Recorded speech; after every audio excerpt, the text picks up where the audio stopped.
Hallo ihr Lieben, schön, dass ihr da seid. Ich habe euch eine Geschichte mitgebracht, die ich in den letzten Wochen geschrieben habe. Wir befinden uns im 24. Jahrhundert, also weit in der Zukunft. An der Seite des jungen Mädchens Eliana entdecken wir eine Welt voller Widersprüche, Abenteuer, Fantasie und Überlebensstrategien. Personen und Handlungen sind frei erfunden und auch die politischen Verhältnisse in dieser fernen Zukunft sind reine Spekulation. Und jetzt starten wir mit dem ersten Kapitel und ihr seid herzlich eingeladen.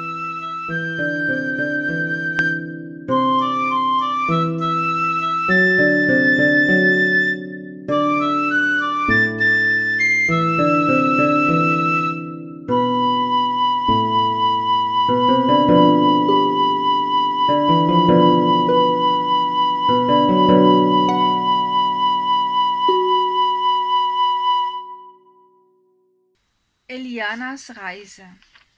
Erstes Kapitel in der Siedlung. Das Mädchen rieb sich die Augen. Es war von einem lauten Getöse aufgewacht. Durch das Fenster schien der Mond, dessen silbernkühle Strahlen vom Staub in der Luft reflektiert wurden, wo sie sich aufzufächern schienen, wie zu einer Himmelsbrücke, die hinauf zu den Sternen führte.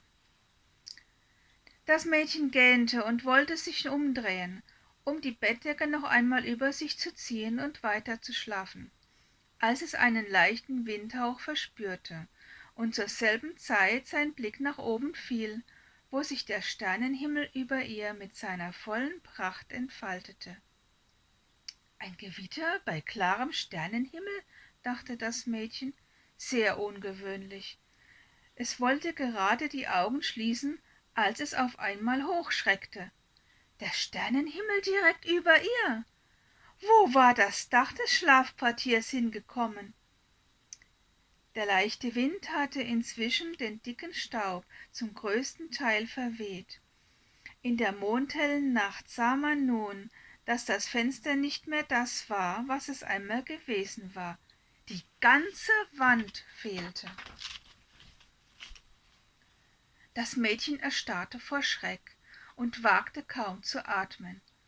Und dann überfiel es eine Angst. Keine von diesen Ängsten, die einen lähmen, sondern eine solche, die das Adrenalin zum Kochen bringt und dir sagt, handle oder stirb. Schon wollte das Mädchen den ersten Impuls folgen und eilig aus dem Bett springen, als es ein Schwanken verspürte, das ihm Vorsicht gebot. Und richtig, ein Blick neben das Bett offenbarte die Gefahr, die es unweigerlich das Leben hätte kosten können. Der Boden vor dem Bett war nicht mehr da. Das Bett stand auf zwei Deckenbalken des darunter liegenden Raums. Zwei Wände standen noch, die dritte war stark beschädigt und konnte jeden Moment einbrechen, und die vierte, die dem Bett gegenüberstand und durch deren Fenster der Mond zu sehen gewesen war, fehlte komplett. Das Mädchen überlegte kurz. Es war hier im 3. Stock. Hinunterspringen war keine Option. Auch konnte jede Erschütterung dem Gebäude bzw. dem, was davon noch übrig war, den Rest geben. Nicht auszumalen, was dann geschehen würde. Das Mädchen griff nach der Nachttischschublade, konnte aber gleich im fahlen Licht des Mondes sehen, dass das Möbelstück nicht mehr an seinem Platz stand. Also musste es ohne Hilfsmittel gehen. Vorsichtig biss und riss es seine Bettlaken in Streifen und knüpfte sie aneinander. Dann kletterte es vorsichtig auf den Balken, der Wand am nächsten war, schlug das Bettlaken darüber und seilte sich ab. Es zog das Laken nach und fand auch vom 2. in den 1. Stock einen Halt, um weiter nach unten zu gelangen. Im 1. Stock war der Boden zwar beschädigt, aber noch weitestgehend intakt. Von hier konnte es zur Tür gelangen, die sich öffnen ließ und den Weg ins Treppenhaus freigab. Die Treppen waren teilweise weggebrochen, aber was davon noch da war, sollte genügen, um festen Boden zu erreichen. Bevor das Mädchen das Zimmer verließ, fiel sein Blick auf den zertrümmerten Nachttisch. Es durchsuchte die Überreste des Möbelstücks und nahm seine persönlichen Habseligkeiten an sich: das Kommunikationsgerät, einige Schokoriegel, eine Schere, einen Handspiegel, der zwar durch den Absturz einen Knacks bekommen hatte, aber seinen Zweck dennoch gerade so erfüllte, und ihre Tagebücher samt Schreibstiften. Ja, es war schon lange aus der Mode gekommen, mit der Hand zu schreiben. Man tippte alles und speicherte es in einer Cloud, das heißt einem riesigen externen Speicher.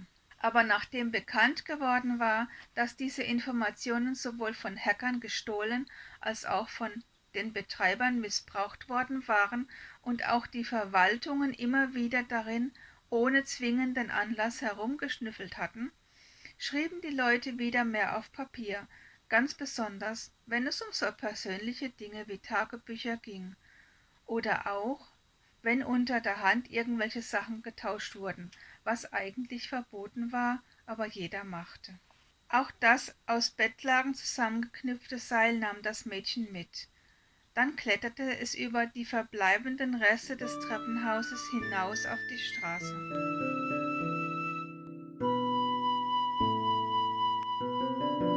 Der Mond tauchte die menschenleeren Straßen in ein überirdisches Licht, als das Mädchen über den Natuflex-Straßenbelag schritt. Gelegentlich gab es noch Abschnitte mit Asphalt, aber man war von weiten Teilen der Erdölnutzung abgekommen, nicht nur wegen der Umweltschäden, die sie verursachte, sondern auch, weil es kaum noch welches gab, zumindest auf der Erde in erreichbaren Tiefen. Natuflex war eine Mischung von Naturmaterialien, die keine chemische Reaktion einging und dennoch recht abrieb- und wetterfest war und dabei federnd wie ein Waldboden, auf dem es angenehm zu laufen war. Am östlichen Horizont ließen die ersten grauen Schlieren im schwarzen Nachthimmel den nahenden Morgen erahnen. Das Mädchen klappte das Kommi auf, das es bei sich trug, und sah nach der Uhrzeit. 4:30. Nach und nach fielen die gerade erlebten Schrecken von ihm ab und gaben Raum für konstruktive Gedanken. Was war hier passiert? Und was sollte nun geschehen? Einige der Häuser entlang der Straße waren ebenfalls zerstört, andere standen noch, hatten aber tiefe Risse. Das Mädchen rief laut: »Hallo, ist da noch jemand?« Aber seine Rufe verhallten ohne Antwort. Es lenkte seine Schritte zum Gemeinschaftsgebäude. Dort angekommen stellte es fest, dass auch dieses nicht mehr war wie zuvor. Die oberen 2 Stockwerke waren stark beschädigt, und auch das Erdgeschoss machte einen baufälligen Eindruck. »Hallo, ist da jemand?« rief es in das Gebäude hinein, aber alles blieb still. Was auch immer diese Zerstörung verursacht hatte, es könnte wiederkommen und noch einmal zuschlagen. Das Mädchen wurde sich gewahr, dass es barfuß und im Nachthemd unterwegs war. Seine Fußsohlen begannen zu schmerzen. In der Kleiderkammer fand es einen grünen Overall, Unterwäsche, Socken, Schuhe und einen Sonnenhut aus Hanfgewebe. Es nahm einen Rucksack an sich und tat seine persönlichen Sachen hinein. Auch wenn die Sonne noch nicht aufgegangen war, reichte das schwache Licht vom Horizont her schon aus, um noch eine Taschenlampe mit Solarakku zu finden und einzustecken, denn der Bekleidungsraum lag nach Osten hin, wo man in der ungetrübten frischen Morgensonne in den Farben und Schnitten der Kleider am besten aussah. Zumindest hatte Pola das immer gesagt. Das Mädchen betrat nun die Kantine im Westen des Gebäudes und betätigte dort den Lichtschalter. Aber das Licht blieb aus. Offenbar war die Stromversorgung ausgefallen. »Schlecht«, sagte das Mädchen zu sich selbst. Es nahm die Taschenlampe und verschaffte sich einen Überblick. Auf der Theke stand eine Kiste mit Brötchen, die zum Recycling abgeholt werden sollten. Hinter der Theke fand es eine Papiertüte, die es mit Brötchen füllte und in seinen Rucksack stopfte. Sie öffnete einen der Kühlschränke und fand dort im Schein der Taschenlampe einen Block Hartkäse und eine trockene Salami. Auch eine Flasche Milch nahm es mit, sowie vom Kochbereich ein Sägemesser. Am anderen Ende des Kochbereichs war eine Speisekammer. Die Tür ließ sich jedoch nicht öffnen. Das Mädchen suchte nach dem Mechanismus und stellte fest, dass sie kein Schlüsselloch hatte und auch sonst nicht zu entriegeln war. Da erinnerte sich das Mädchen, dass diese Tür wahrscheinlich ebenso wie die Tresortüren im Büro elektrisch verriegelt war. Eine gute Idee, solange der Strom nicht ausfiel, dachte es bei sich, etwas verbittert. Ein kleines Schneidbrett könnte mir noch nützlich sein, murmelte das Mädchen noch und griff sich eins der Frühstücksbrettchen, das es ebenfalls in seinem Rucksack verstaute. Damit sollte die Versorgung für ein paar Tage gesichert sein, dachte das Mädchen bei sich und ging zur Haustür. Dort schaltete es die Taschenlampe aus und steckte sie in den Rucksack, den es daraufhin schulterte und hinaustrat auf die Straße. Die Sonne lugte gerade über den Horizont, als würde sie noch überlegen, ob sie denn heute überhaupt aufgehen wollte. Das Mädchen grüßte sie freundlich und machte sich dann auf den Weg zum Ausgang der Siedlung. Noch hatte es keinen Plan, wohin die Reise gehen sollte, aber egal. Irgendwohin würde sie schon gehen. Auf dem Weg zum Tor war weiterhin keine Menschenseele zu sehen. Weder die Straßenkehrer, die frühmorgens die Sicherheit der Wege kontrollierten, noch die Zivilschützer, die eigentlich rund um die Uhr auf der Jagd nach Verkehrs- und anderen Sündern waren, noch die Händler, die oft schon sehr früh mit dem Aufbau ihrer Stände begannen. Man wollte die Märkte zwar abschaffen, aber die Bevölkerung hatte sich geschlossen dagegen gewehrt und sie als Kulturerbe eintragen lassen, und auf diese Weise hatten nicht nur die Märkte, sondern auch viele mittelständische Bauernhöfe im Land überlebt, auch wenn das Geld nicht gereicht hatte und man dann zusätzlich Urlaub auf dem Bauernhof anbot. Seit der Abschaffung des Geldsystems um 2295 sollte eigentlich keiner mehr materielle Not leiden, denn jeder bekam von der Gemeinschaft, was er brauchte. Nicht jedem gefiel diese hundertprozentige Abhängigkeit von der Gemeinschaft, und es gab viel Widerstand. Auch heute gab es noch eine terroristische Vereinigung, die die Weltordnung kippen und die alten Zustände wieder einführen wollte. Aber die Mehrheit der Bevölkerung hatte eingesehen, dass man Geld nicht essen kann, und fand sich nach einiger Zeit mit den neuen Gegebenheiten zurecht. Das Mädchen näherte sich dem Tor der Siedlung. Tiefe Reifenspuren hatten sich in das Natuflex gegraben, als wären hier vor kurzem schwere Transportfahrzeuge durchgekommen. Wurde die Siedlung evakuiert? War es etwa ein Erdbeben? Oder wurden wir angegriffen? Fragte sich das Mädchen. Und warum haben Sie mich nicht mitgenommen? Das Mädchen schritt durch das Tor hinaus auf die Straße nach Osten, der aufgehenden Sonne entgegen. Rechter Hand lag ein weiter Acker, in dem die ersten grünen Pflänzchen neugierig aus der Erde hervorlugten. Links war eine große Pferdekoppel, die manchmal auch vom Schafherden vorübergehend genutzt wurde, vor allem wenn das Gras hoch stand und überall der Klatschmohn blühte. Pola liebte den roten Mohn über alles, und als sie sich mit 10 Jahren einen Namen aussuchen durfte, wählte sie Amapola. Das ist Spanisch und heißt Klatschmohn.